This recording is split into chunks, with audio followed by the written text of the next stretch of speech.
Ahí ya están viendo mi pantalla. Sí, sí.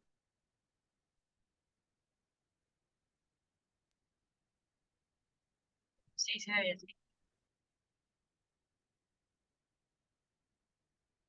Recording in progress. Ahí voy, ahí voy.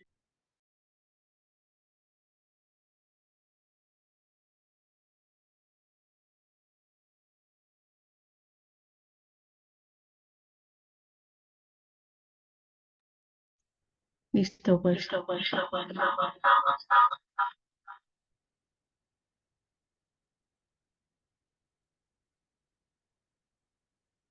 Vamos a iniciar. El día de hoy vamos a ver el tema de teoría de la banda miocárdica y valoración ecocardiográfica de la movilidad, de la contractilidad segmentaria.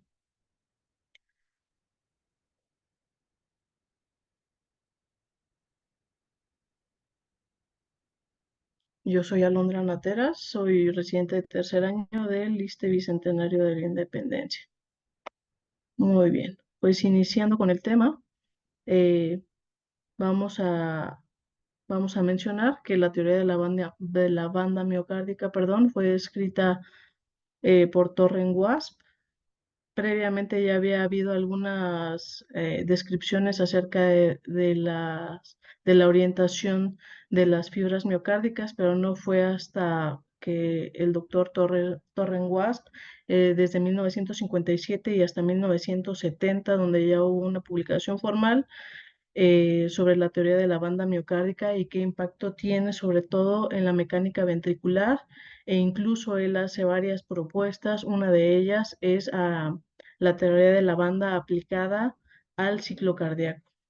Este fue un médico español que vivió desde 1935 hasta el 2005. Entonces, aquí tenemos estructura y función del corazón, ya por Francisco Torres Guast, en 1998, en donde nos explica sobre las miofibras cardíacas, su orientación, y cómo ello nos explica la deformación miocárdica. Vamos a ahondar un poquito más, pero nos habla de dos lazadas, una apical y otra basal, que la apical habitualmente, pues sí, todo el tiempo es central, y la basal habitualmente es externa, y que esta banda miocárdica con estas dos lazadas nos va a formar una hélice. Entonces aquí nos inicia explicando sobre todo acerca de cómo, si nosotros hacemos una disección de estas fibras miocárdicas, vamos a tener de manera radial un solo segmento en el que vamos a tener una diferente orientación de las fibras miocárdicas desde las dos lazadas, que puede ser descendente o puede ser ascendente. Cabe destacar que las fibras del subendocardio habitualmente tienden a ser descendentes, y las subepicardio ascendentes. Pero de esto vamos a hablar un poquito más adelante, aquí en estas imágenes que están salidas de este artículo, ¿no? Nos explica incluso con colores del lado derecho en el eje largo, cuatro cámaras y los ejes cortos, y a su lado izquierdo viene prácticamente cómo se hace este desdoblamiento de las fibras miocárdicas, en el que nos explican que vamos a iniciar desde la arteria pulmonar. Posteriormente a eso viene el segmento o la lazada basal, que es la primera parte de esta teoría de la banda. Esto va a ser sobre todo en la pared libre del ventrículo derecho, que lo tenemos del lado derecho en color azul. Posteriormente va haciendo una disección roma transversa. La segunda, eh, vamos a tener la segunda lazada basal, que va a ser sobre todo, va a llegar al ápex y a la pared libre del ventrículo izquierdo. Aquí estas fibras cambian el sentido en un ángulo de 90 grados y continúan en un camino descendente. Y posteriormente tenemos otro que ese sería el segmento izquierdo. Posteriormente tenemos el segmento descendente y finalmente el segmento ascendente que va a llegar a la aorta. Quiere decir que este desdoblamiento de las fibras miocárdicas van a iniciar en la arteria pulmonar y van a terminar en la aorta, ¿no? Y van a estar unidas por un fulcro, que vamos a hablar un poquito más adelante de ello, que prácticamente es lo que mantiene esta mecánica. Ya como tal, aquí en esta imagen tenemos una sección longitudinal del ventrículo izquierdo, donde observamos, perdón, los segmentos descendentes, que lo tenemos en esta parte que estoy señalando con el láser. Y bueno, en el círculo nos señala la parte terminal del segmento ascendente, que básicamente es toda la parte superior, y que esto va a discurrir obviamente aislado y va a llegar al fulcro cardíaco, que está señalado con una flecha en la parte superior.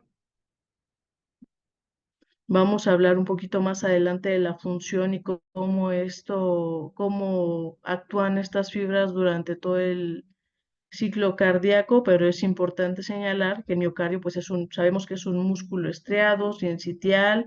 Las fibras siguen una dirección principal y pues igual tienen conexinas laterales que están dispuestas en lámina de un grosor aproximado de 4 a 6 miocitos para formar cada haz muscular, ¿no?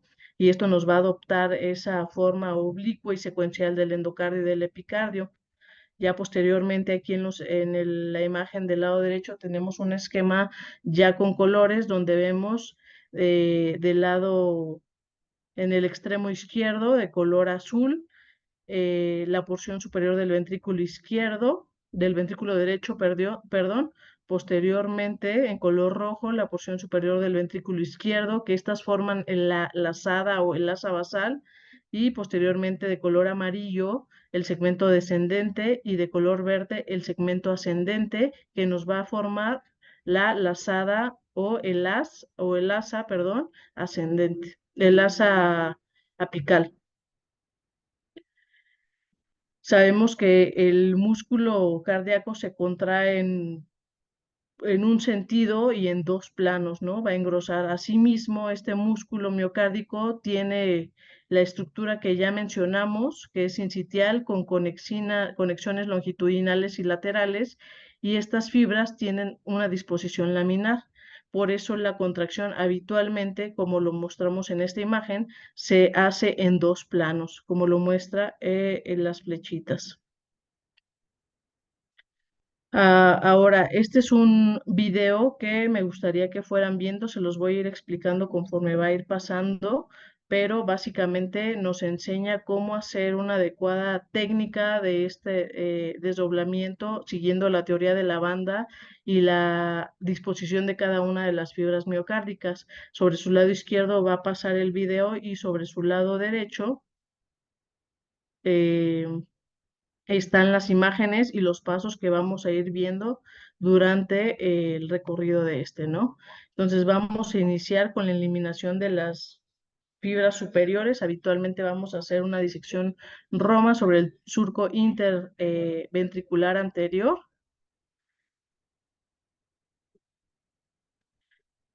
De esta manera, posteriormente, vamos a tener el ventrículo derecho libre, que se puede continuar diseccionando y apartando de estas fibras, ¿no? Que sabemos que es la lazada basal y que van a ser fibras descendentes.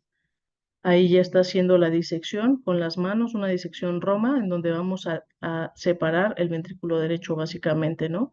Iniciando, como ya mencionamos, de la arteria pulmonar. Aquí lo que nos está diciendo es que tenemos, pues, obviamente las fibras miocárdicas en orientación descendente. Posteriormente, podemos dejar ahí de lado la pared del ventrículo derecho, que ya está expuesto, y vamos a, pues, continuar sobre la masa ventricular izquierda, igual haciendo una disección Roma y viendo las fibras que rodean el ventrículo izquierdo, incluso, bueno, esto obviamente posteriormente llegando hasta la raíz de la aorta.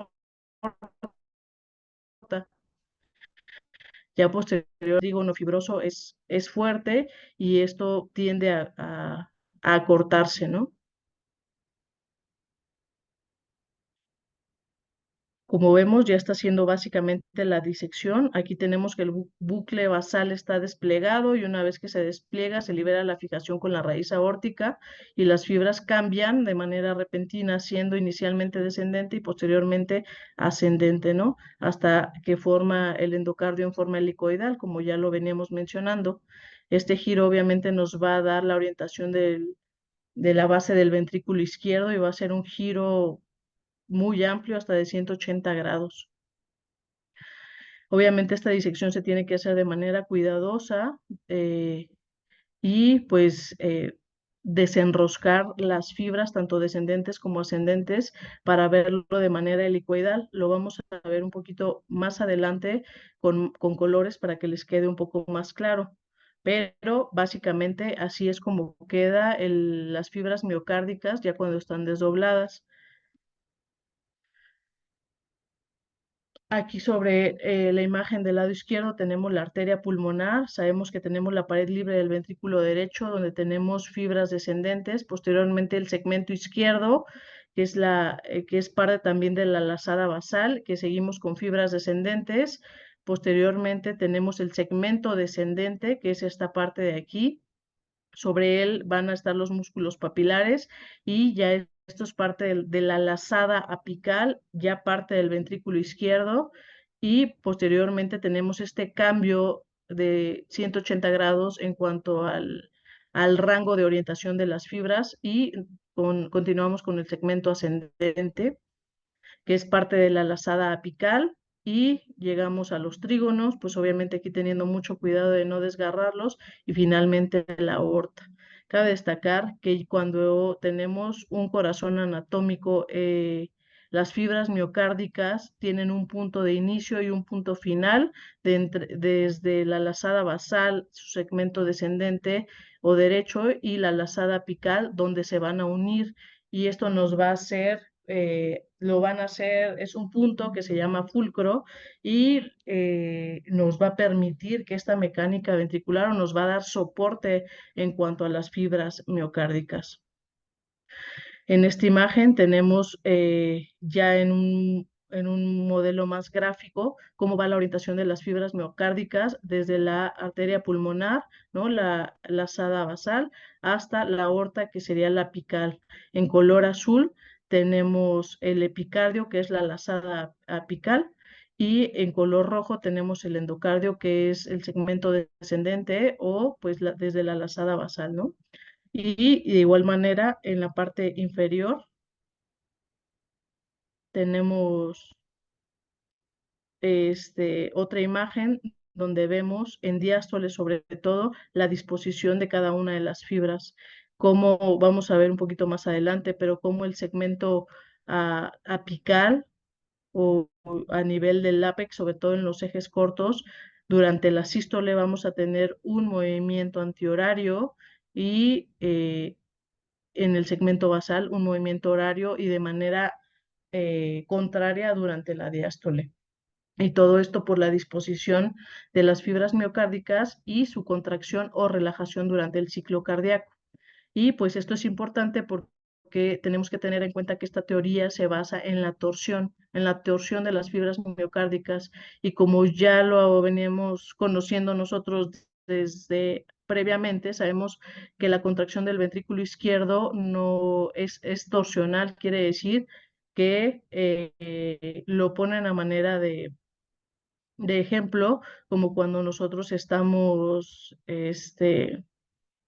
como, se me fue la palabra, pero como cuando nosotros hacemos la torsión con una toalla cuando la tenemos mojada, ¿no? Que la queremos quitar ahí el exceso de agua. Entonces, esto es importante porque el impacto del trabajo miocárdico con la disposición de estas fibras, que estas fibras es eficiente, y su disposición horizontal hace que esto lo sea, mientras que cuando tenemos disposición un poco más paralela, habitualmente hay cambios ya en la estructura que nos lo hacen más hipertrófico. Entonces ahí tenemos, ¿no? Cómo es el movimiento durante la sístole y posteriormente durante la diástole, que es en viceversa. Y esto nos habla sobre todo a nivel de de las bandas tanto endocárdicas como epicárdicas. Hay muchos estudios que se han hecho incluso con cristales piezoeléctricos. Este es uno de los trabajos, ¿no? Por cristales piezoeléctricos con sonomicrometría, donde evalúan a nivel endocárdico y a nivel epicárdico el ciclo cardíaco y se ha visto que hay un desfase temporal en el tiempo de las fibras endocárdicas, porque alcanzan su contracción máxima posterior en comparación con las endocárdicas. Y esto sucede porque vamos a ver un poquito más adelante, ya entrando un poco más al ciclo cardíaco, pero durante la relajación isovolumétrica, nosotros vamos a tener contracción activa del asa ascendente, del segmento ascendente, perdón, del asa apical. Y esto hace justamente esta detorsión o este efecto de succión del ventrículo izquierdo durante la diástole. Aquí, bueno, pues como ya les venía mencionando, en la protodiástole tenemos una contracción activa que nos hace una distorsión del ventrículo izquierdo. Aquí, como lo podemos ver, tenemos de igual manera en la parte superior algunas imágenes donde nos ejemplifican cada una de los segmentos, ¿no? De esta banda miocárdica y qué pasa.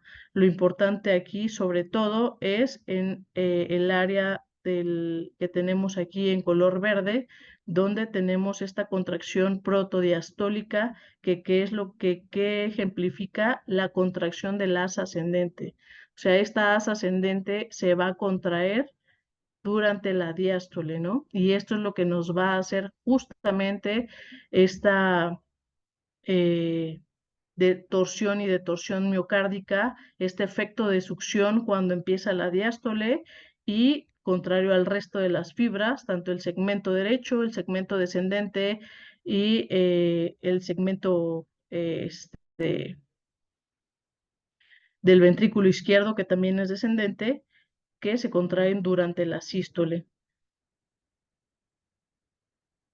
Aquí tenemos un video ejemplificando justo esto, ¿no? La mecánica rotacional del ventrículo izquierdo, en donde iniciamos desde la lazada basal, junto con la primera parte o la porción descendente de la lazada apical, contrayéndose y finalmente ya entrando a la diástole, la porción ascendente o el segmento ascendente de la lazada apical va a tener esta contracción justo, que es lo que nos hace esta contracción ventricular en forma de hélice.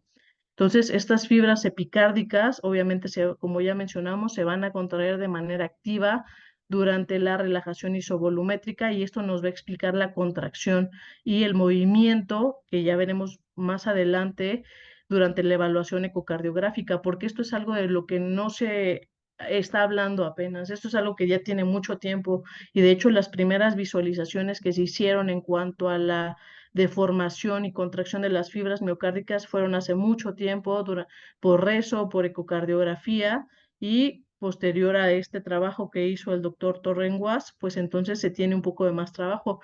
Pero es importante mencionar que incluso a este médico, que era médico general español, le costó mucho trabajo darle peso a su teoría, y no fue sino hasta que muchos años posteriores en los que se empezó a ver que tenía sentido lo que nos estaba diciendo, ¿no? Que puede llegar incluso con estimulación electromecánica a estirarse, a elongarse, tomar diferentes disposiciones, tanto horizontal, longitudinal, y que puede aumentar o disminuir la longitud del corazón dependiendo del ciclo cardíaco y dependiendo de las tasas que se estén contrayendo, como ya lo estamos viendo ahorita en este momento. Igualmente, esto es para ejemplificar que en la protodiástole son estas fibras ascendentes del asa apical las que se contraen y hacen que se vuelva a alargar hacia la base el miocardio y haga este efecto de succión, ¿no? Sobre pues la sangre. Entonces tenemos contracción rectilínea y una contracción curvilínea, esto dependiendo del asa en la que estemos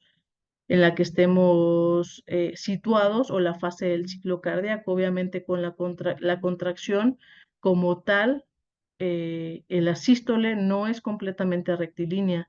Inicia quizás sobre los segmentos basales en las fibras descendentes, pero tenemos que tener en consideración que, como ya lo vimos igual en las imágenes previas, esto es curvilíneo y es una hélice y está muy bien estudiado y es parte de esta teoría de la banda, ¿no? Esta es otra imagen donde vemos por colores, como ya lo habíamos visto, en color azul, dentro de la lazada basal, el segmento descendente, que es básicamente la pared libre del ventrículo derecho. Posteriormente tenemos igual de la lazada basal, seguimos con el segmento sí, izquierdo, en el que tenemos pues ya parte de la pared libre del ventrículo izquierdo. Posteriormente sigue el segmento amarillo que nos va a formar parte del septum y finalmente el segmento verde que es el segmento ascendente del asa apical, en donde nos va a formar parte del septum y de la pared del ventrículo izquierdo. Y bueno, este video es a manera de ejemplificar que la contracción del ventrículo izquierdo o ventricular en general es torsional, ¿no? Que no es lineal y que justo esa es la manera en la que vamos a ver la contracción ventricular izquierda con las fibras miocárdicas. También hay algunos otros estudios que se han hecho con mapa electroanatómico, tanto del endocardio como del epicardio, en 3D, incluso en milisegundos. Tenemos aquí esto que en la parte superior, que es la activación eléctrica, y estamos aquí hablando del sistema eléctrico cardíaco, y acá abajo, pues obviamente de la estimulación o de la teoría de Torren-Wasp, que ya conocemos. Aquí tenemos que va el color rojo es la despolarización y el color azul es la repolarización. Y sí, así como lo veníamos mencionando previamente, básicamente nos dice que efectivamente las fibras miocárdicas van a seguir una secuencia de activación, ¿no? Desde la, eh, desde la lazada que inicie, y va a tener una contracción sincrónica y va a finalizar con la lazada ascendente. Pero eso también nos dice que de igual manera cuando hay un estímulo en la lazada descendente va a haber un estímulo de igual manera en la ascendente, y va a haber un punto en el que se van a unir estas dos despolarizaciones y nos va a dar este efecto torsional contrario que ya conocemos del ápex y de la base. ¿De acuerdo?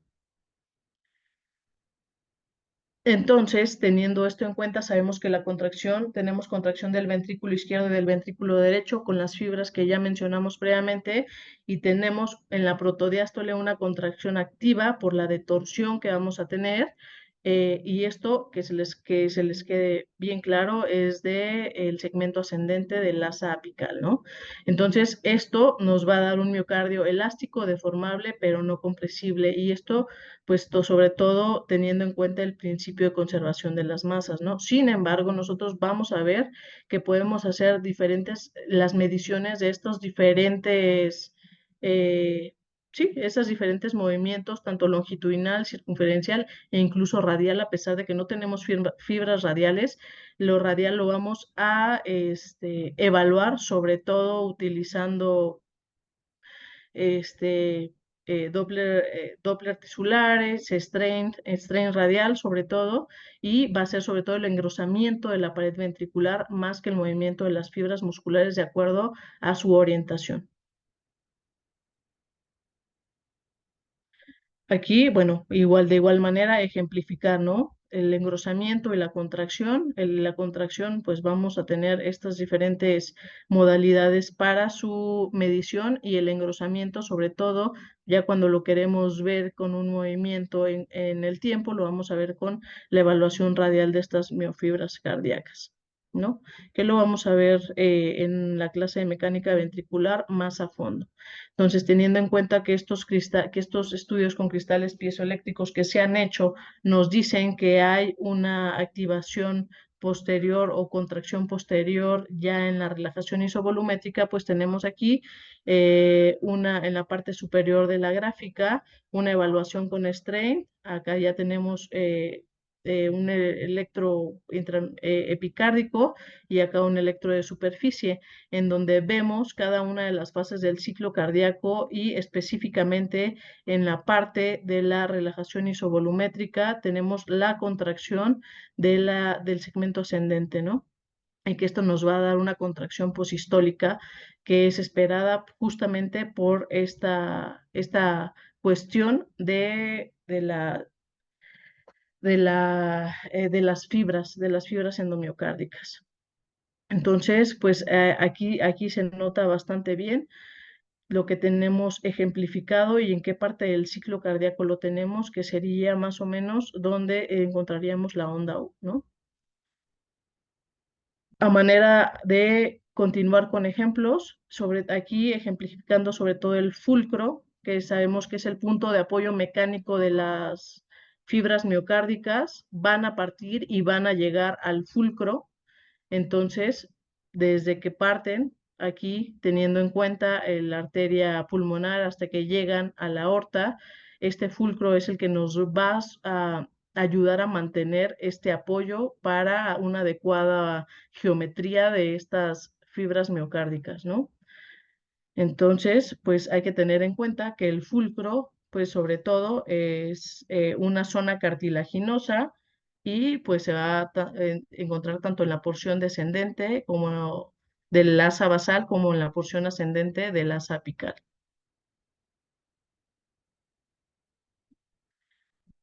Y pues más imágenes ya en modelos anatómicos y en histopatológicos donde tenemos el fulcro justo en esa área, ¿no? En la unión de estas dos, eh,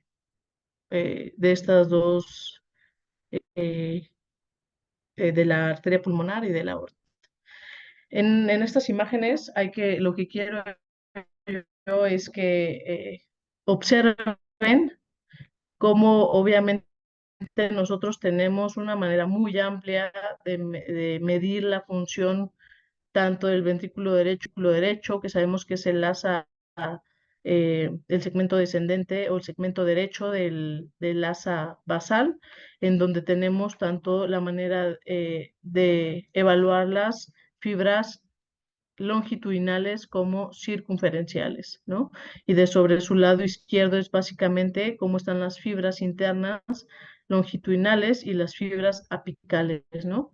En cuanto a la anatomía, tenemos la aorta arriba y de su lado izquierdo las fibras externas que son oblicuas y las fibras centrales que son circunferenciales.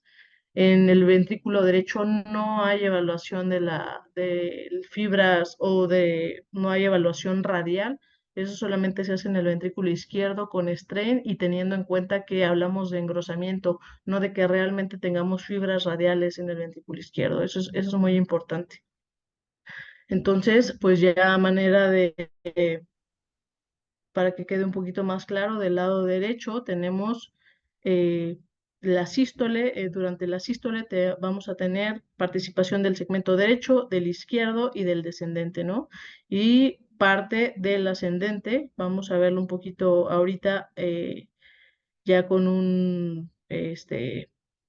ciclo cardíaco de aorta y ventrículo izquierdo, pero el ascendente va a estar durante la sístole y durante la protodiástole, ¿no? Con el acortamiento. Y de su lado derecho tenemos a manera de referencia un ejemplo de estrés circunferencial, longitudinal y radial, sobre todo obviamente del ventrículo izquierdo, así como la rotación o twist. Hay que tener en cuenta que la rotación o twist nos lo va a dar justamente la movilidad de estas fibras las fibras apicales van a tener durante la sístole una rotación antihoraria y las fibras basales van a tener una rotación horaria, ¿no? Y pues de manera contraria durante la diástole. Entonces, para que quede un poquito más claro, vamos a utilizar este esquema en el que tenemos primero, ¿no?, la sístole o el periodo eyectivo, donde vamos a tener una contracción de la lazada basal del segmento derecho, posteriormente una contracción del segmento izquierdo igual de la lazada basal. Tenemos elongación del segmento ascendente, no va a haber contracción. Aquí tenemos elongación del segmento ascendente y descenso de los ventrículos, justo por eso como se ve en la imagen. Vamos a tener entonces contracción de la lazada basal, ¿no? Tanto el segmento derecho e izquierdo como elongación del segmento ascendente de la lazada apical, y esto nos va a realizar este descenso de la base de los ventrículos y la rotación horaria de la base y antehoraria del ápex, con un acortamiento y estrechamiento de la masa ventricular. Entonces, prácticamente aquí vamos a tener esta torsión ventricular que la sístole va a durar 300 milisegundos. Posterior a eso, posterior a que tenemos este acortamiento ventricular y la intervención de los tres segmentos que ya comentamos, derecho, izquierdo y descendente, que el descendente, recordar que ya pertenece a la lazada apical, vamos a tener el periodo de succión, ¿no?, o alargamiento o distorsión, que esta básicamente es en la protosístole y es lo que hemos venido mencionando, que va a haber una caída de la presión del ventrículo izquierdo, es durante la contracción isovolumétrica, y qué es lo que va a pasar, ya va a haber una contracción del asa ascendente de la lazada apical, y qué es lo que nos va a dar como resultado, pues obviamente nos va a conducir justamente a todo lo contrario de lo que vemos en el ventrículo izquierdo, ¿no?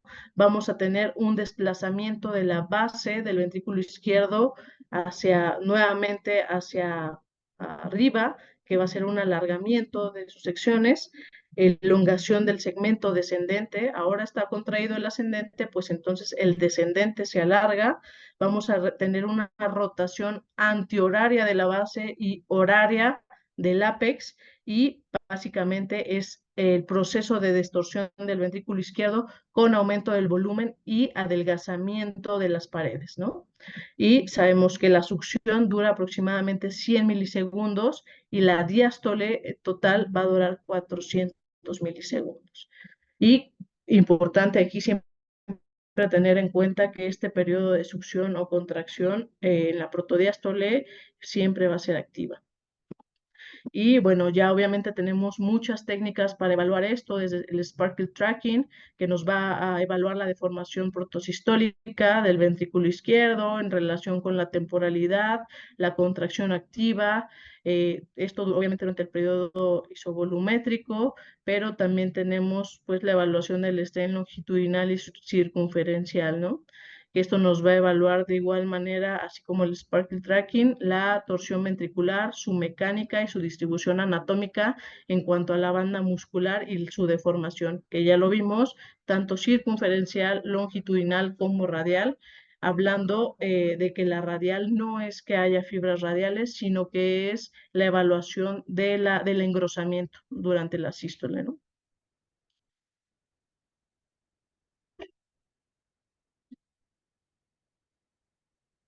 Y bueno, pues ya obviamente aquí a manera de resumen tenemos pues las asas o segmentos descendentes de manera inicial, posteriormente el asa ascendente y finalizando obviamente con la elongación de los segmentos descendentes, ¿no? Esto hablando durante la torsión, acuérdense, muy importante, esto nos lo van a preguntar en todos lados. Ya vamos a entrar más al tema cuando veamos mecánica ventricular en cuanto a grados, parámetros de normalidad y eso, pero aquí importante saberlo, durante la sístole lo normal es que la torsión ventricular sea antihoraria en el ápex y horaria en la base, ¿no? Y de manera contraria durante la diástole. Bueno, entonces vamos, sabiendo esto, vamos a continuar con la valoración ecocardiográfica de la contractilidad segmentaria, que básicamente este es un tema que tampoco es muy largo. en el que vamos a dividir obviamente al ventrículo izquierdo en segmentos basales, medios y apicales. Hay varias maneras o varias clasificaciones en cuanto a la segmentación del ventrículo izquierdo. En general, la que más utilizamos es la que nos describe 6 segmentos basales, 6 medios y 4 apicales, además del ápex, ¿no? Sabemos que la contracción ventricular produce un engrosamiento parietal y un desplazamiento del endocardio hacia el centro de la cavidad, y esta evaluación podemos hacerla eh, subjetiva o visual, semicuantitativa, y pues vamos a ver que realmente cuantitativa es muy complicado, al menos por ecocardiografía. Entonces, aquí en cuanto a la evaluación visual, tenemos el engrosamiento o que llamamos índice de motilidad, en el que vamos a evaluar el engrosamiento del miocardio, ¿no? El engrosamiento normal es que sea mayor del 40% del basal durante la sístole. Llamamos hipocinesia cuando tiene un engrosamiento menos del 30% y asinesia menos del 10%. O dicinético cuando protruye hacia afuera la cavidad ventricular durante la sístole. Entonces, ya hablando sobre todo del modelo semicuantitativo, utilizando pues los diferentes puntos, ¿no? Que tenemos la zona, el índice de motilidad, encontramos que tenemos, nos puede dar 1, 2, 3, 4 o 5 puntos, y importante aquí saber es que se tiene que evaluar cada uno de los segmentos de manera individual, es decir, por separado. Eh, cada segmento lo vamos a evaluar con estos 5 puntos que tenemos aquí. Vamos a sumar, vamos a hacer una suma y una división de todos los puntos que tengamos de cada segmento, y lo vamos a dividir dependiendo de cuál es el método que utilicen. Si utilizan el de 17 segmentos, pues entre 17 y nos va a dar un número, ¿no? Lo importante de esta evaluación es que un punto es normal. Tenemos un engrosamiento miocárdico adecuado mayor del 40%. 2 puntos, tenemos hipocinesia, que esta básicamente va a ser un engrosamiento menor del 30%. 3 puntos, ya cuando tenemos asinesia, que está definida por un engrosamiento sistólico menor del 10%, y disinesia, lo que ya comentábamos, alejamiento del centro de la cavidad durante la sístole, o 5 puntos, una zona aneurismática, definida por la deformación diastólica de la pared ventricular. En cuanto al modelo cuantitativo, pues obviamente es muy complejo evaluar por segmentos el ventrículo izquierdo de esta manera. Obviamente se encuentra en investigación. Se puede calcular un diferencial desde el radio hasta el centro, ¿no? Desde la diástole, que tiene engrosamiento, hasta la sístole. Por supuesto que se puede hacer, se puede calcular incluso por eco.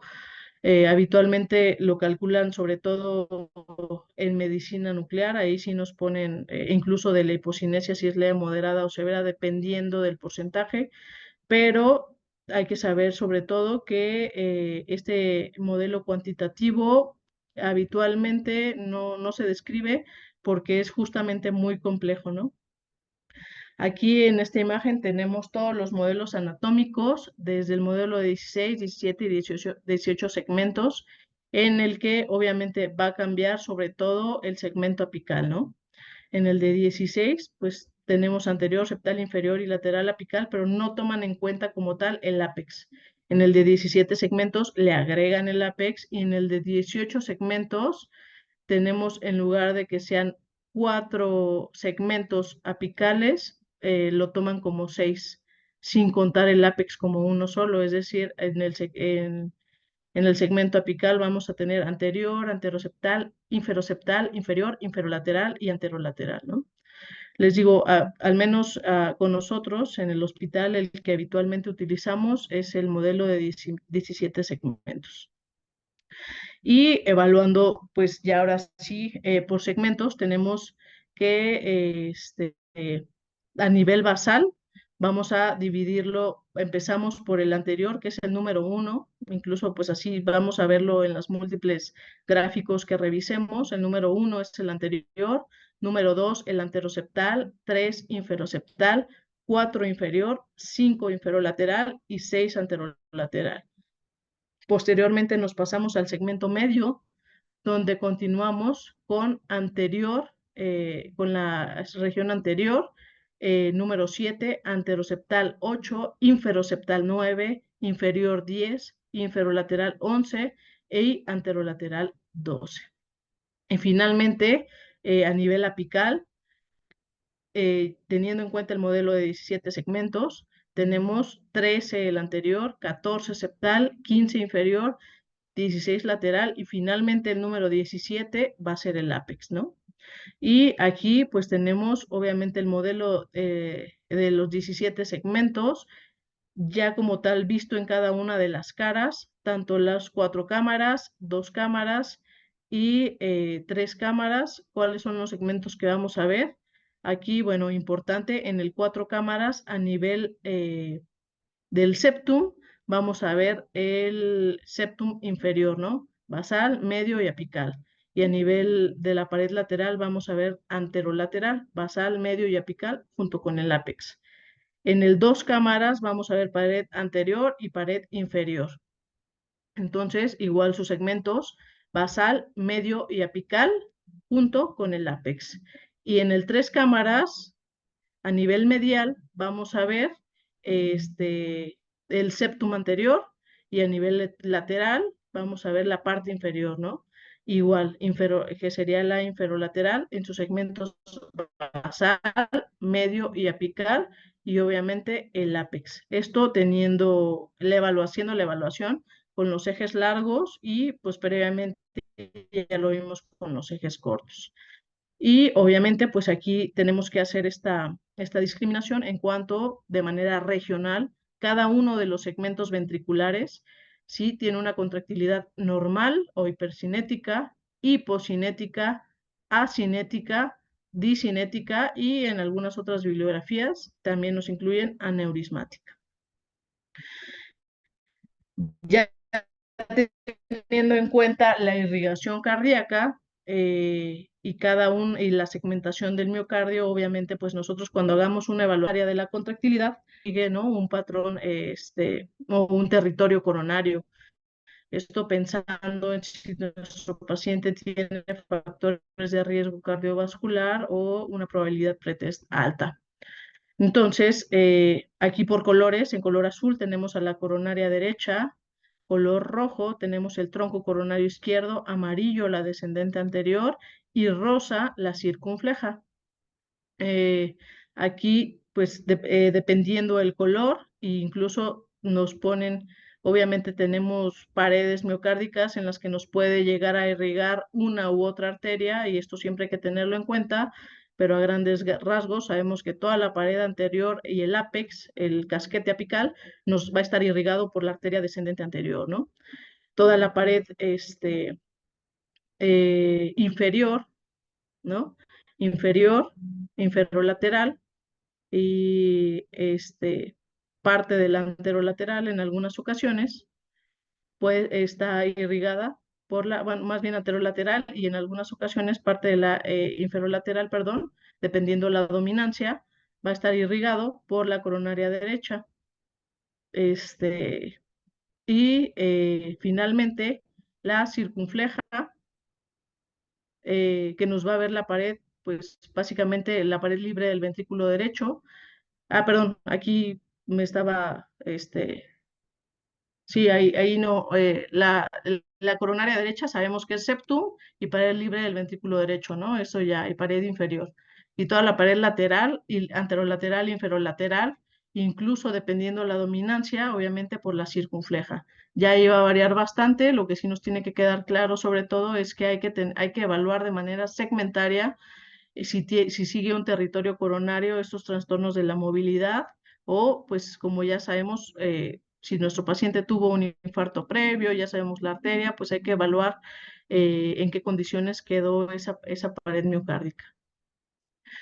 Y justamente para esta evaluación segmentaria de la contractilidad también tenemos muchas otras herramientas en el que, pues, básicamente tenemos el Doppler tisular, el strain, el sparkle tracking, que lo vamos a ver más a fondo ya cuando hablemos de mecánica ventricular, pero básicamente también nos va a evaluar, estos métodos nos van a evaluar cada uno de los segmentos miocárdicos en cuanto a obviamente, al movimiento en tiempo de la longitud de estas fibras y su torsión, ¿no?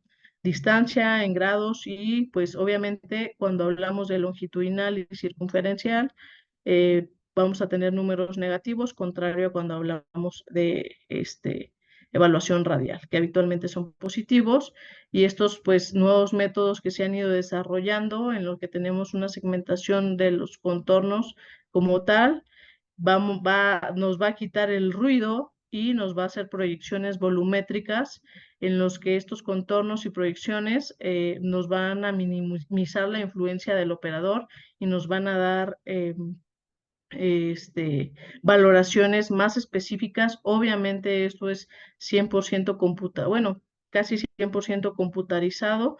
Siempre hay que tener, muy importante, buenas imágenes en 2D, si no, pues obviamente va a estar muy modificada la valoración por estos métodos.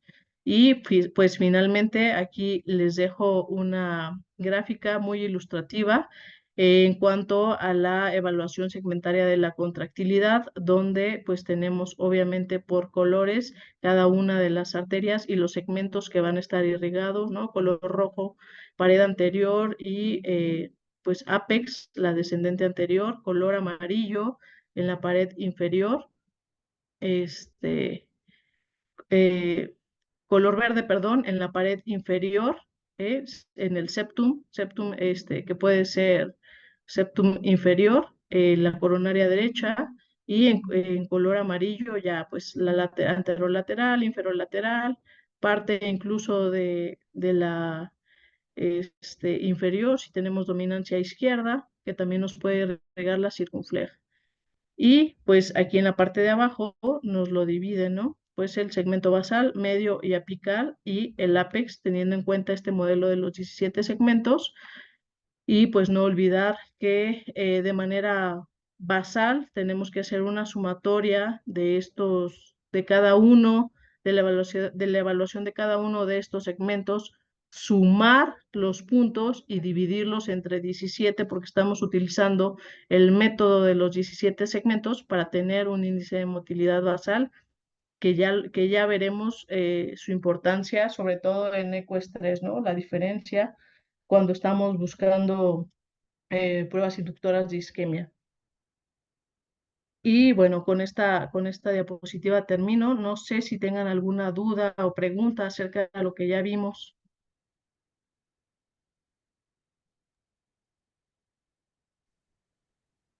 ¿Qué tal, chicos? Buenas noches. Bueno, Alondra, la verdad es que la presentación estuvo bastante completa. La verdad es que siempre me quedo con muy buen sabor de boca. Bastante resumido. Es un tema muy complejo, pero creo que esta visión del corazón como una banda con, o sea, no hay una división entre corazón derecho y corazón izquierdo como lo estudiamos hace algunos años, nos permite en la actualidad tener técnicas modernas que nos permiten la evaluación de condiciones clínicas, hablando de lo más común, cardiopatía isquémica, valvulopatías, enfermedades infiltrativas, que más allá de tener como un valor que genere como una evaluación así muy, digamos, sencilla, nos permite tener una orientación clínica y diagnóstica y evidentemente pronóstica para que estos pacientes puedan ser evaluados en entidades clínicas que a lo mejor no las sospechamos de una manera inicial.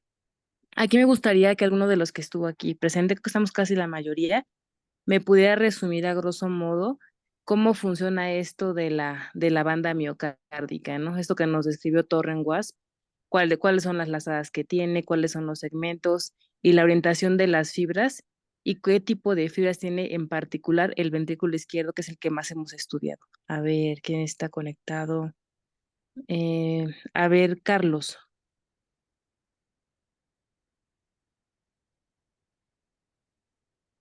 ¿están por ahí?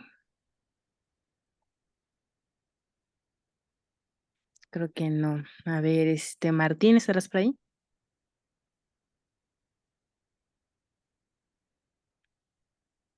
Pues no. Andrés.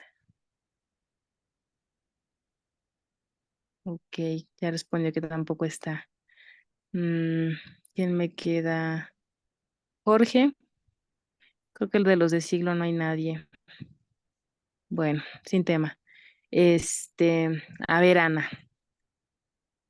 Así a grosso modo, hazme una breve descripción de cómo está funcionando esta banda miocárdica, cómo están las lazadas, la orientación de las fibras, cuántos tipos de fibra y si podemos llegar más allá, cómo hacemos esa correlación del strain en función de este tipo de fibras que nos escribió Alondra.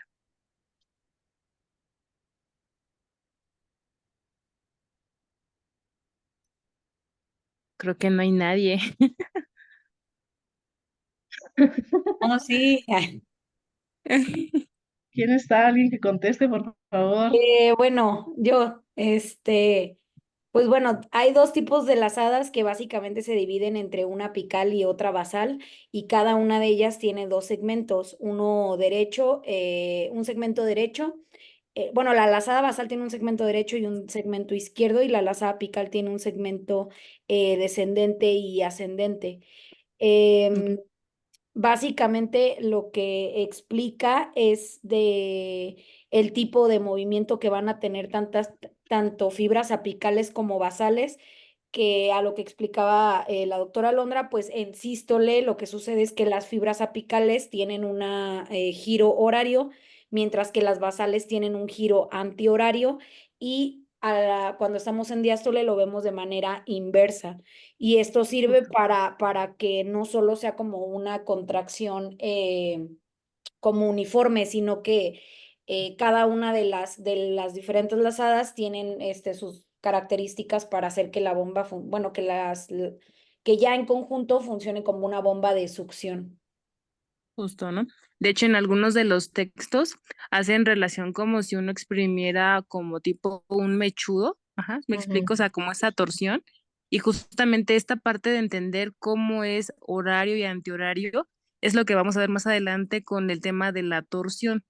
Ahora, es importante que ustedes tengan bien en claro el tipo de fibras que tiene en particular el ventrículo izquierdo, que son técnicamente tres, ¿no?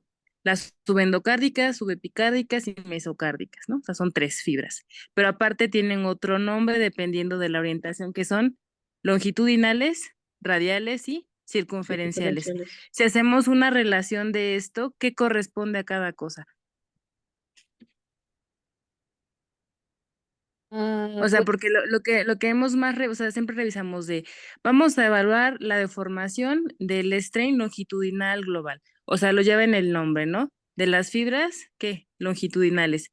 Estas son subendocárdicas, subepicárdicas o mesocárdicas. son mesocárdicas.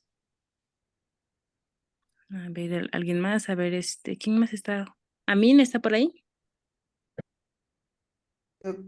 Sí, Ajá, de, ¿cómo hacemos ajá, cuando hablamos en particular de las fibras longitudinales que las estamos evaluando por el strain longitudinal global, que es el que tenemos más estudiado, que sabemos que es un valor negativo por cómo hace la deformación de la fibra, ¿qué tipo de fibra es? ¿Subendocárdica, subepicárdica o mesocárdica? son las subendocárdicas, ¿no? Y las son Subendocárdica, ¿cierto? Sí, ajá, estamos en la misma sintonía. Ok. sí, Ahora, y si hablamos con respecto a las fibras circunferenciales, ¿es subendocárdica, subepicárdica o mesocárdica? ese sería el meso, ¿no? Es subepicárdica. ¿Seguro? Son centrales, ¿no? Subepicárdica, justo como dice Karen.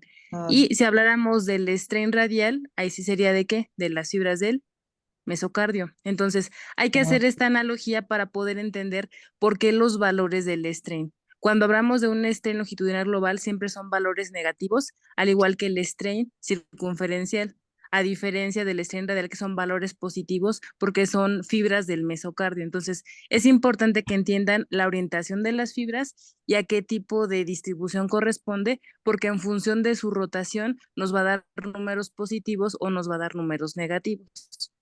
Ahora, esto es un poco más adelante. ¿Cuál es el valor normal de los strains global, circunferencial y radial? El longitudinal es menos de 25, ¿no? Ok, Más de Ya 15 menos longitudinal. de 15 se considera incluso patológico. Y el strain rate normal en cuanto a tiempo es de 1.3 a 1.7 segundos. claro. Justo este tipo de valoración que hacemos nosotros en el quehacer clínico, todos los pacientes, ideal sería evaluarles este tipo, los 3 tipos de fibra. Sin embargo, no tenemos los software disponibles y lo más estudiado es el longitudinal global. Todo va a depender mucho del vendor o de la casa comercial que lo esté generando. Puede ser GE, puede ser Philips. Dependiendo de la plataforma que se obtenga, siempre hay un valor de corte por guía, que fue lo que revisamos en la Chamber Quantification, nos pone un valor de menos 21. Es importante saber que todo depende de la casa comercial. En el caso de General Electric nos puede manejar valores hasta de menos 18, menos 19. Depende mucho de la plataforma que estemos utilizando. Sin embargo, el valor, digamos, de forma global es menos 21. Hay que entender que valores por debajo, es decir, menos 17, menos 16 son valores anormales porque recuerda que es un signo negativo. Ahora, en este tipo de evaluaciones, siempre hay que entender que hay que obtener una imagen adecuada, ¿sale? Lo que decía Alondra en un principio. Tenemos una imagen 2D que es subóptima a un paciente que a lo mejor es muy obeso, que es fumador, que tiene una muy mala ventana. Idealmente no hay que realizarla porque el seguimiento por el speckle tracking no es el adecuado. Entonces, tiene algunos temas técnicos y el valor que podamos reportar pues no es 100% valorable. Ahora, el papel clínico que tiene el estrés longitudinal global en cardiopatía isquémica es lo que más se ha explorado y lo que más se ha estudiado. Hay algunas revisiones que nos marcan valores de menos 14 o de menos 12 que nos pueden sugerir en el territorio, digamos, coronario, una lesión que puede estar en el tronco coronario izquierdo o una lesión en la descendente anterior muy proximal. Entonces, es importante que pacientes que llegaran a un ecocardiograma de rutina para temas de evaluación de la función izquierda y quisiéramos ir un poquito más allá de lo evidente, este tipo de técnicas nos pueden dar como un poco más de luz en cuanto a saber qué tipo de anatomía puede estar comprometida. Entonces, hay pacientes que con obtener un valor menor de 12 del estrés longitudinal global nos puede sugerir enfermedad del tronco, una DEA proximal o una enfermedad de múltiples vasos. Algunos pacientes, por la misma condición que tienen, son patologías muy crónicas, generan una especie como de isquemia balanceada y cuando hacemos la evaluación de la función izquierda por Simpson, puede dar un valor ligeramente reducido de la función ventricular izquierda. Sin embargo, cuando hacemos una evaluación un poco más completa del acortamiento de este tipo de fibras, vemos cómo este tipo de valores pueden estar mucho más abajo de lo que esperaríamos. En las clases previas habíamos visto que había una relación en cuanto al valor de la fracción de eyección en relación al estrés longitudinal global, pero hay pacientes que pueden llegar a tener una FEBI técnicamente conservada, pero con un estrés longitudinal global más reducido que lo que se esperaría. Y puede ser esta condición clínica, que son pacientes que tienen una lesión, digamos, como les decía, en una DEA proximal, en un tronco coronario izquierdo, o que tengan enfermedad de múltiples vasos. Entonces, este valor es pronóstico porque nos da un poquito más pues la apertura para saber cuál es la condición que tiene nuestro paciente. Ahora, de los demás strains, que es el circunferencial y el radial, van a depender de otro tipo de fibras y están en relación a otros ámbitos clínicos que no atañen como tal a la cardiopatía isquémica, más bien en el contexto de la miocardiopatía hipertrófica, en pacientes con enfermedades de depósito, restrictivas, constrictivas, amiloidosis, que también son importantes porque la fibra que se afecta no es la fibra longitudinal, sino puede ser la fibra subepicárdica, mesocárdica, y esto también le suma algunos otros valores como son la torsión, el twist y el untwist, que lo veremos un poquito más adelante, pero lo importante es que ustedes entiendan que el corazón ya no hay una fragmentación en corazón derecho y en corazón izquierdo, sino que es una sola banda que se contrae al unísono, pues entonces es un todo, es una forma global y entender que se afecta pues en todas las porciones y en diferentes fibras y la afectación por algunas patologías tiene predilección por ciertas fibras y es la manifestación más inicial de la patología. Por lo tanto, este tipo de técnicas pudieran diagnosticar entidades clínicas de una forma más temprana o más precoz que algunas otras técnicas cuando la función izquierda ya está reducida, cuando hay dilatación de las cavidades, etcétera. Ahora, otro punto que me gustaría como resaltar es el tema de la segmentación, de la valoración que hicimos para el ventrículo izquierdo. No sé si aquí queda un poquito claro, a ver quién está. A ver, Karen, ¿cómo hacemos la evaluación segmentaria del ventrículo izquierdo? De forma global, ¿cómo lo hacemos?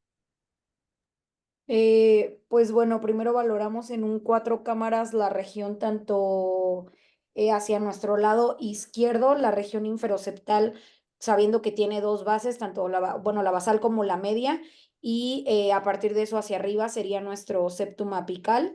Del otro lado, del lado derecho, estaríamos viendo las dos partes del anterolateral, que sería basal y media, y después lateral apical y el ápex.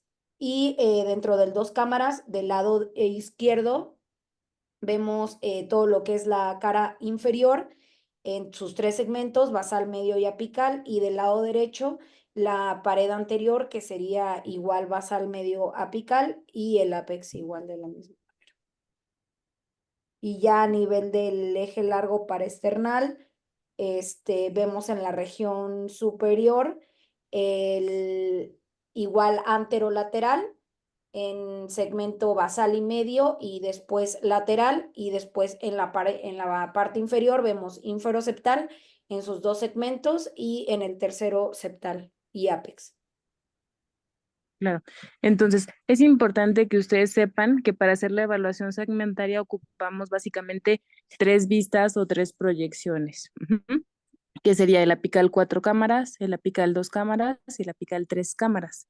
Aquí tenemos que hacer una segmentación de la base a la punta como si lo dividiéramos en tercios, basal, medio y apical, sabiendo que aquí depende de la toma, cómo se van a llamar las caras. Digo, esto a lo mejor es como muy reiterativo. En cuanto al 4 cámaras, vemos el inferosepto, la anterolateral. En el 2 cámaras solamente vemos inferior y anterior. Y en el 3 cámaras vemos inferolateral y anteroseptal con su respectiva segmentación. Aquí es importante que esta nomenclatura, digo, independientemente de la que quieran utilizar, de 7 y de 8 segmentos, eso es invariable, pero entender que este es un idioma que lo manejamos inclusive con los médicos de medicina nuclear. Esto ya está estandarizado y es en teoría la misma nomenclatura para tener la misma orientación clínica. Ahora, en cuanto a la evaluación cualitativa, porque realmente yo creo que uno de los temas más complejos para hacer evaluación de la movilidad del corazón es netamente por el ojo. O sea, no tenemos una herramienta que nos permita decir, oye, cuánto desplazó, cuánto engrosó, o qué tan adelgazado está, para que yo pueda determinar si el corazón está con acinesia, hipocinesia o esté discinético. Realmente es algo muy visual, es demasiado cualitativo y depende demasiado del operador. Sin embargo, hay como una escala que mencionaba Londra de cómo nos podemos dar cuenta nosotros de qué tan afectado está el corazón en cuanto a disminución en el movimiento. A ver, creo que nada más estás tú, Karen. A ver, ¿te recuerdas los porcentajes que tenía como esa relación? Lo En puse en cuanto a una. si es normal, hipocinético, acinético. Ándale. Ajá, si es normal es mayor del 40%, si es hipocinesia es menor del 30%, acinesia menor del 10%. Te dice que la discinesia es alejamiento, y en algunas bibliografías pues la 5 sería si hay alguna zona neurismática. Que sea, ajá, sea como la fase ya de la dilatación, ¿no? Sí. Justamente es muy difícil hacer esta evaluación, les digo, es como demasiado cualitativa.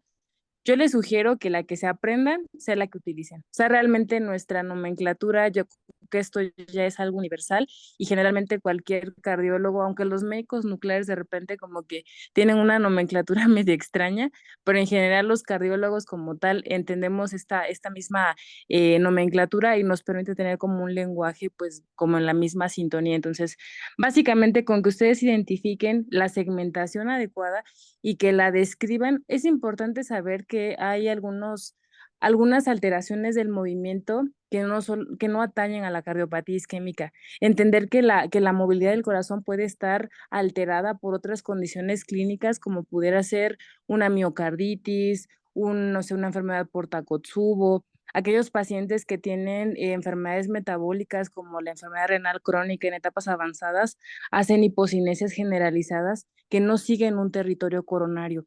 Es importante que esta segmentación la tengan muy bien en claro y que sepan a qué correlaciona con el territorio coronario. Estas gráficas que ponía Alondra, que están padrísimas, que son demasiado ilustrativas, si no se las llegan a aprender de memoria, tráiganla en el teléfono y cada vez que vean una alteración en el movimiento, observen que siga o no el territorio coronario. Es súper importante que ustedes tengan esa correlación.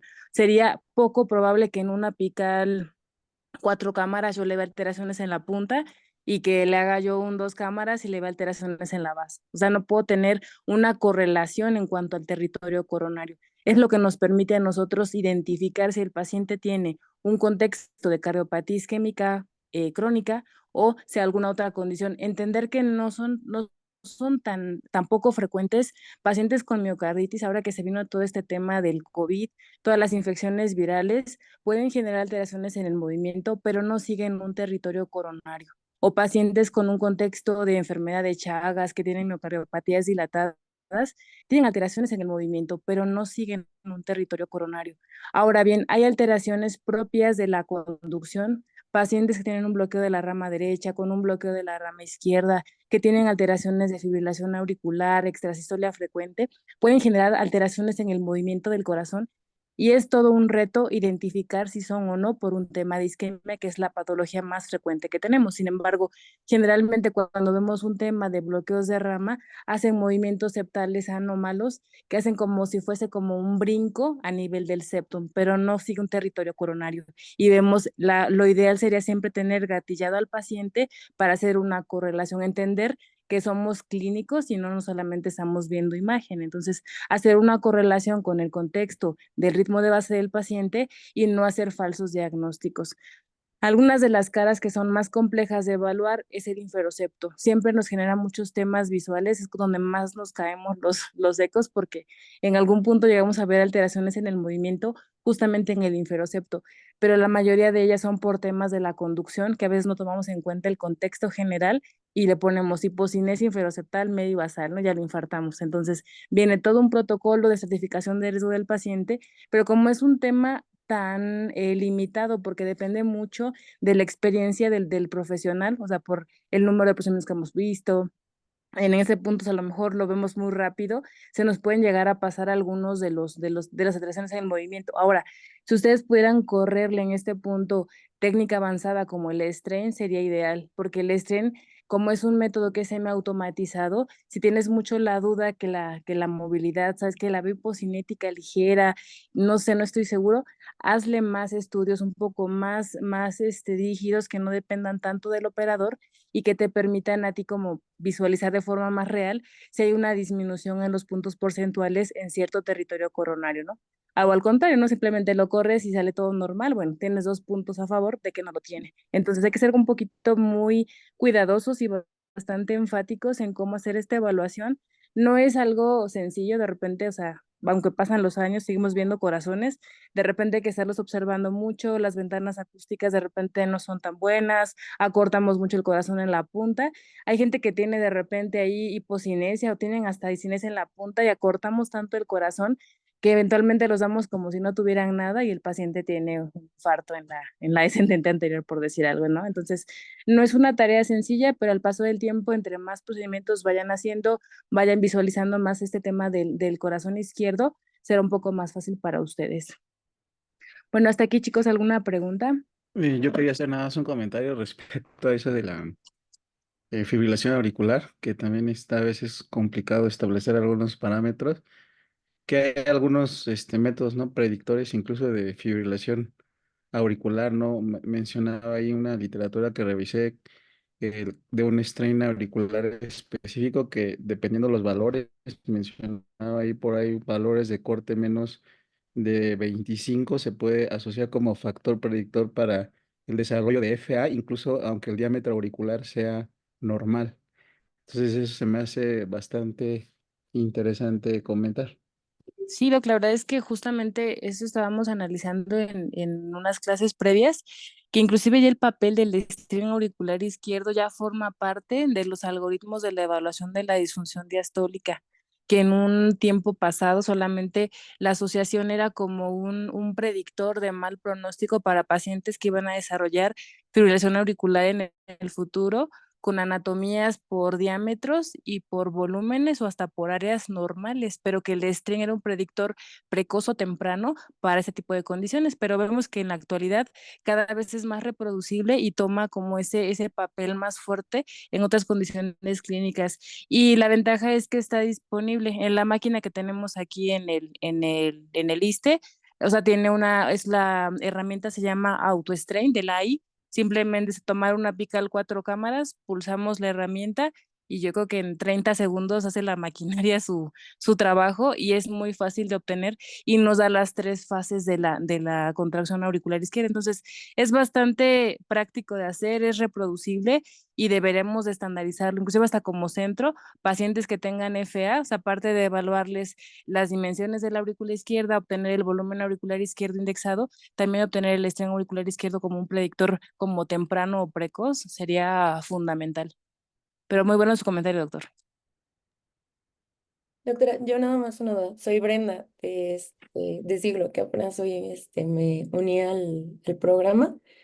Respecto a lo que estaba comentando ahorita de las alteraciones de la movilidad, me llamó la atención uno de los bloqueos de rama.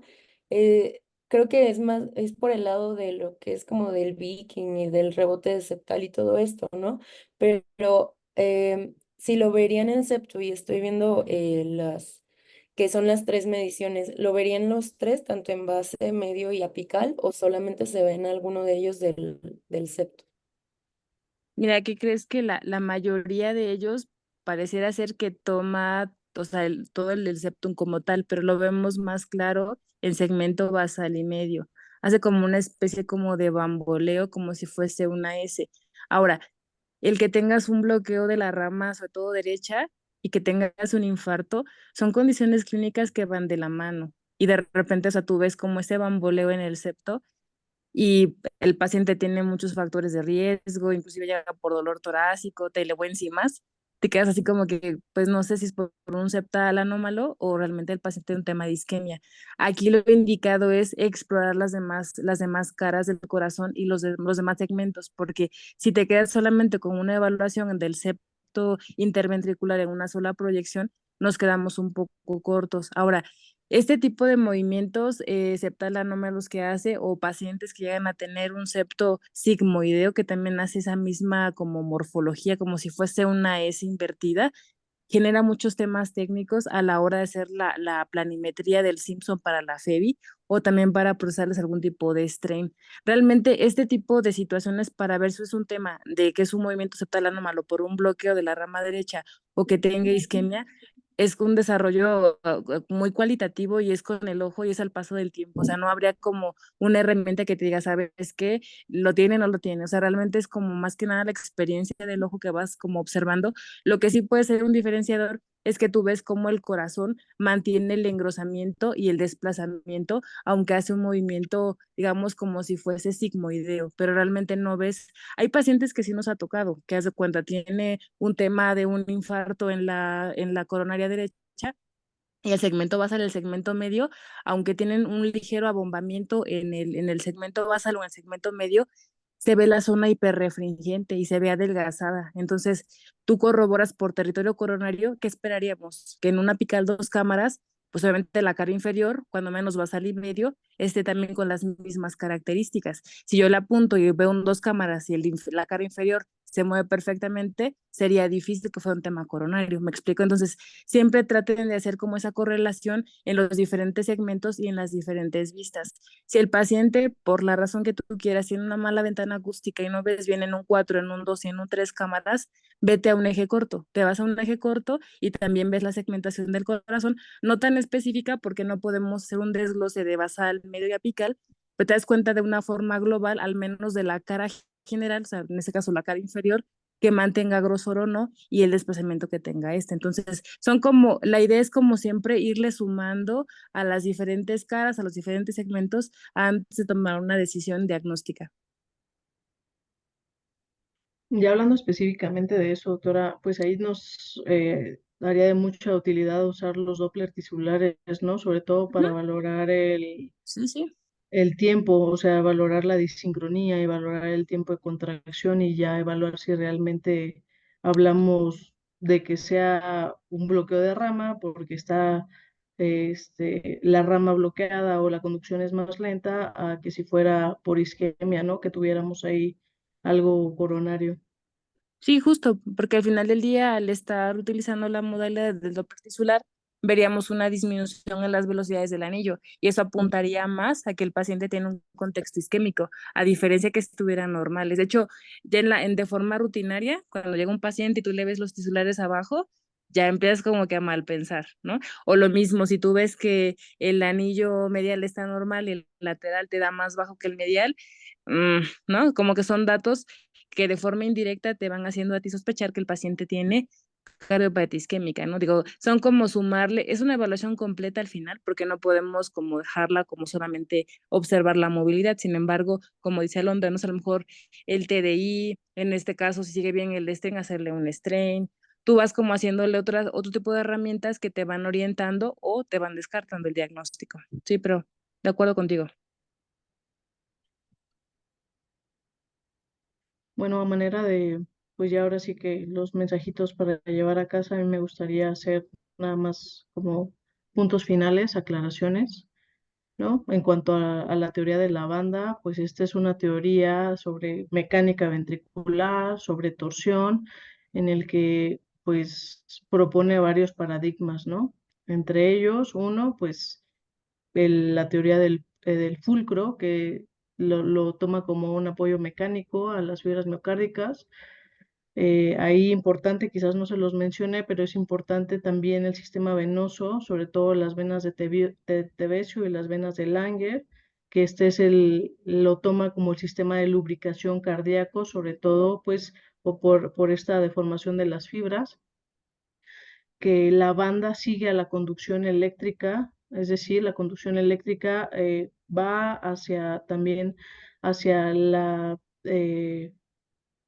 sí, la segmentación o la orientación más bien de las fibras miocárdicas, pero es axial, no es radial, eso es importante.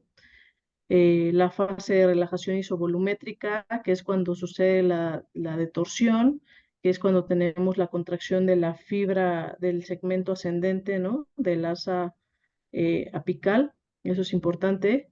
Y lo más importante de esta teoría es que el doctor Torrenguas nos sugiere un nuevo modelo de ciclo cardíaco en donde toma en cuenta sístole, succión y diástole, que pues la verdad es que es muy aplicable, se aplica bastante a lo que ya mencionaba la doctora Calixto, ¿no? La valoración de las fibras, el strain longitudinal, radial, circunferencial. eh, y en cuanto a la valoración segmentaria, como ya lo mencionaba la doctora, siempre tener diagnósticos diferenciales, tener en cuenta que hay muchas otras patologías que nos van a provocar alteraciones de la contractilidad segmentaria, pero que no necesariamente es etiología coronaria, ¿no? Y todo esto pues siempre haciendo una adecuada visualización de los segmentos, y todo esto lo vamos a obtener nosotros con la práctica al final de cuentas. Es muy visual, no hay algo objetivo, es meramente a opinión del operador, de lo que está evaluando y obviamente el expertise que tenga. Entonces, entre más ecos veamos, más ecos hagamos, entonces mayor adiestramiento vamos a tener para identificar cada una de ellas. En cuanto a pues, los movimientos septales, sabemos, como ya lo mencionaron, que los bloqueos de ramas, sobre todo, nos van a dar, ¿no? Movimientos anormales, el septal flash, el rocking apical, etcétera, que cada uno específicamente va a tener sus características, y que lo importante aquí, uno, es valorar obviamente la contractilidad, los Doppler tisular y también los movimientos hacia dónde y en qué parte del ciclo cardíaco lo estamos teniendo, porque el rocking apical, por ejemplo, va a ser este movimiento primero medial en sístole y después lateral en diástole, a manera de ejemplo. Entonces, sabiendo la fisiología y en qué parte del ciclo cardíaco se presentan, creo que podemos hacer buenos diagnósticos diferenciales y obviamente siempre teniendo en cuenta el contexto del paciente. Ok, pues muy bien, Alondra. Siempre la verdad es que me quedo muy contenta con sus clases. Están muy resumidas y bastante nutritivas para todos. Bueno, pues continuamos la próxima semana y pues que pasen bonita noche. Muchísimas gracias. Gracias, doctora. Gracias, nos vemos. Hasta luego, bye. Bye.